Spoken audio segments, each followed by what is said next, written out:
So, very exciting video that is long overdue. I am finally going to be filming an updated how I annotate video. I filmed my last one years ago now, and I definitely have some new methods and things that I do that I definitely want to share. So I am excited to talk to you all about it. So I have all my talking points on my phone, and look at my new phone case. It is so freaking cute from Casetify, and Casetify are sponsoring this video, so I'm so excited to show you the new cases that I have from them. And now you can get the best in protection for the best value thanks to their Black Friday / Cyber Monday sale. This is Casetify's biggest and best sale of the year, so definitely an exciting time. These are my new cases from them. I love them so much. This adorable mirror customized case that obviously says Chloe with a cute little bear. This stunning black case with the silver hearts. We have this really cute pink and red print case, and the case I'm currently wearing, which is this one that says Sugar Sugar Sugar. I'm so excited to talk about the new feature upgrade on their impact cases. This case has a camera ring stand,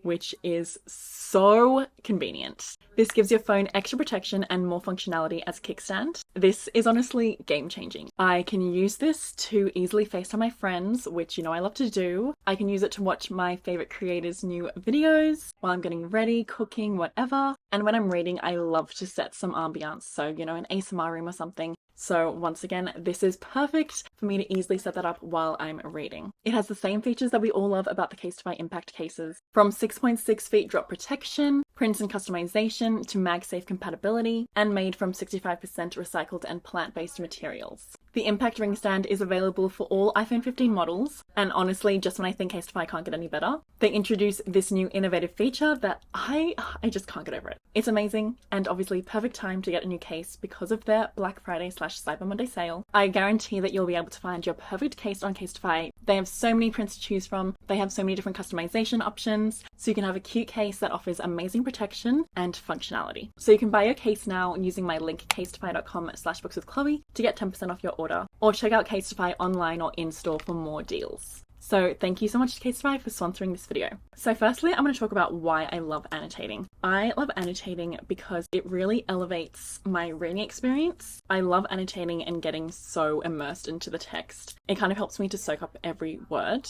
and appreciate the writing more and notice things that maybe I wouldn't have noticed if I wasn't annotating. I obviously appreciate and love writing as a craft, so it's definitely a natural instinct for me. So I've always felt that desire to highlight my favorite lines, circle interesting words, write down my thoughts as I'm reading, analyze the text. And it's just so special when I look at one of my favorite books. This is Alone with You in the Ether, and I'm able to just like easily go to my favorite moments and relive those scenes or reread one of my favorite quotes. And it honestly just makes me happy to look at it because I'm like, wow, this was a moment in time and I feel part of my soul in it now. It's also really special when I reread a book that I've annotated, because then I can see how I've grown as a person, because I can see how past Chloe interpreted different scenes and what stood out to me then. And sometimes I'll reread a book and there'll be like the most amazing line. I'm like, how the hell did I not underline this or highlight it, like what?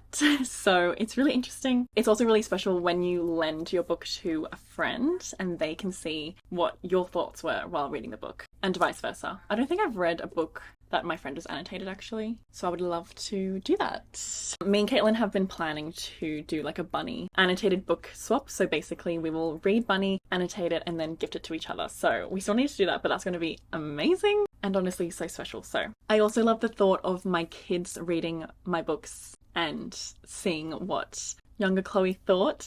Like, how fun. I would love to read a book that my mum read when she was younger and see her annotations. Like, that would be a dream. So yeah, I'm excited for my kids to have that experience. Although I always think about I think it was Capri's Book Island. She posted on Instagram or something, I can't wait for my kids to read my annotated books. And then it was just underline, lol.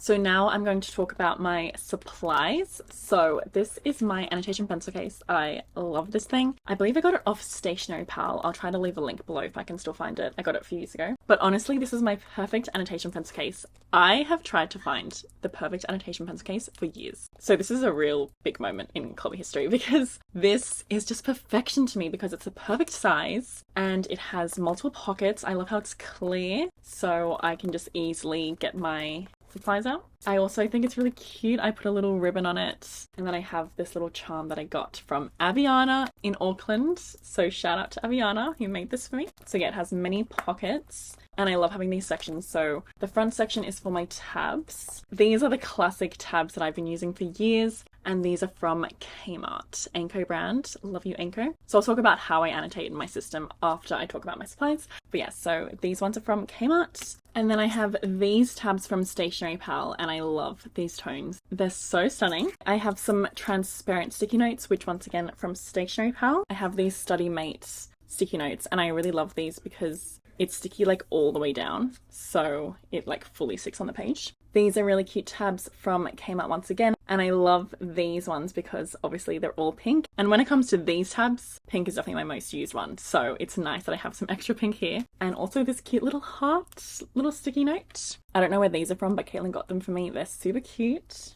And now for my pens.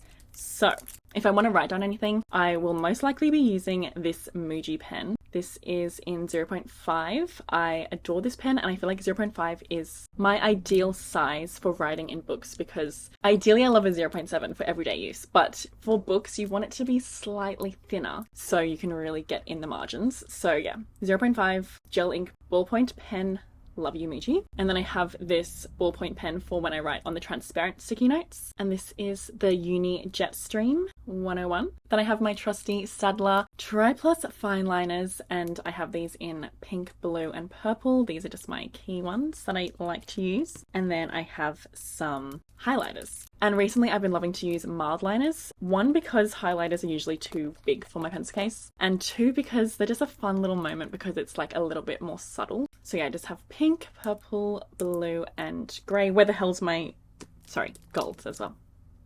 Okay, so now let's get into my annotation system. If you've watched my previous annotation videos, this is the Chloe Classic. These colours are used to represent something different, so I used to use this system for every single book that I read. I would use pink for moments that I love / quotes I love. Orange for relatable moments. Yellow for important information, so important info to do with the characters or the plot or the world. Green for moments that make me angry. Blue for sad / heartbreaking moments. Dark purple for shocking moments. And lighter purple for funny moments. If I'm reading poetry, I tend to just use one colour, so I'll usually use the dark purple. I don't know why, I just vibe that for poetry. So I'll just tab like my favourite poems in the collection because I don't really feel the need to use my whole system. So I do still use the system a lot. As you can see, these are some of my most annotated books, and they all have those different colours, and I just really love the way that it looks. Obviously lots of pink, but sometimes I will use these. So I tend to use these for like dark academia or just books where the colours on the cover match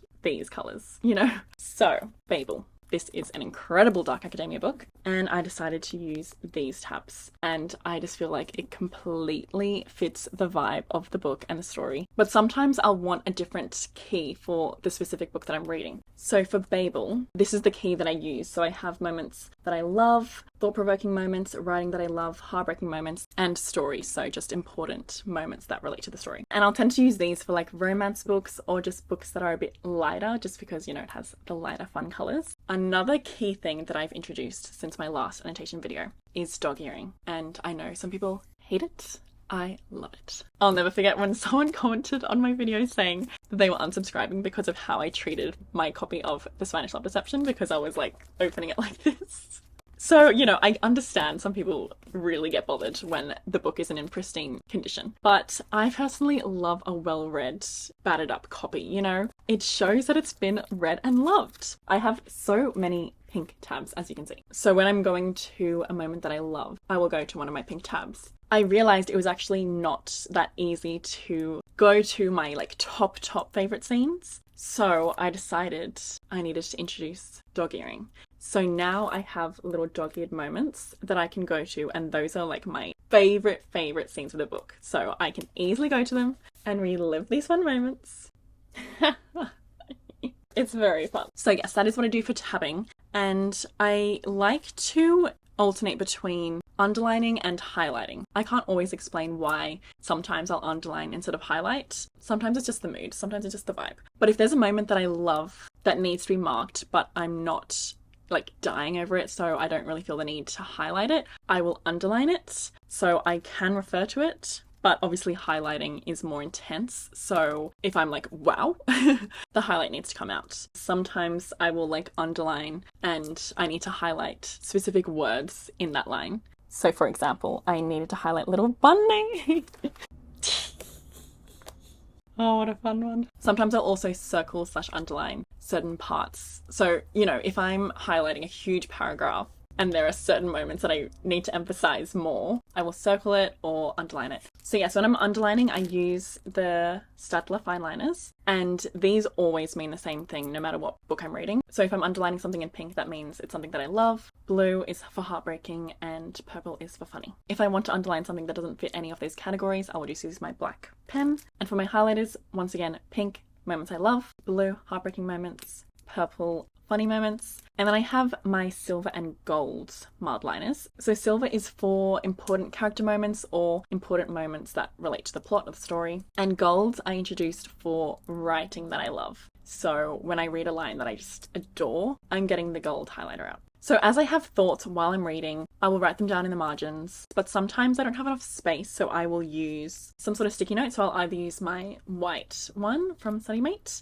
or I'll use a transparent one, which is obviously nice because you can still see the text through the note. I do also want to say that if I'm reading a book that I'm not sure I will love, I tend to wait before I start annotating because obviously I might want to donate it or sell it, so I wouldn't recommend going into every single book and annotating from the get-go in case you don't like it. But also it is fun to, you know, write down all your angry thoughts while you're reading if you're not loving the book. When it comes to listening to audiobooks and annotating, I've kind of given up on that. In the past, when I was listening to an audiobook and I had the physical copy as well, I would like pause and then go to the chapter in the physical book and try to annotate. But I've kind of given up on that. I will usually just listen to an audiobook, and if I really adore it and I want to annotate it, I will just reread the physical and annotate it when I read it the second time. When it comes to my Kindle, you can highlight and also add notes while you're reading. So that's what I do, and if I really love the book and get the physical copy, I can transfer my annotations from my Kindle to the physical copy. So that's also a really fun way to kind of reread the book because you're going back and highlighting your favorite moments. It's honestly such a fun experience. If I'm reading on the go, like on the train or something, I usually bring my annotation pencil case, but if I can't fit it for whatever reason, / if I can't be bothered to get it out, sometimes I will just read, and then if I want to go back and highlight something later on, I'll just like get my phone out and type in the page number. So when I get home, I can annotate. But yeah, I think that's all I have to talk about really. If you have any questions, please let me know. But yeah, I think I've covered everything. I love to annotate. So I hope this has inspired you to try it if you haven't before, because it's just a really fun experience. But also don't put pressure on yourself to annotate every time, because sometimes it's nice to just completely relax and just read the book as it is without annotating. So only do it if you feel inclined to. But yes, so thank you once again to Casetify for sponsoring this video. Don't forget you can go to casetify.com/bookswithchloe to get 10% off your order, or check out Casetify online or in-store for more deals. If you're looking for more content from me, I have a Patreon where I upload extra content like extra reading vlogs. We have a monthly book club. We have live shows and more. I have all my socials linked below. And yeah, thank you so much for watching. I hope you're all having a good day or night, and I'll hopefully see you in my next video.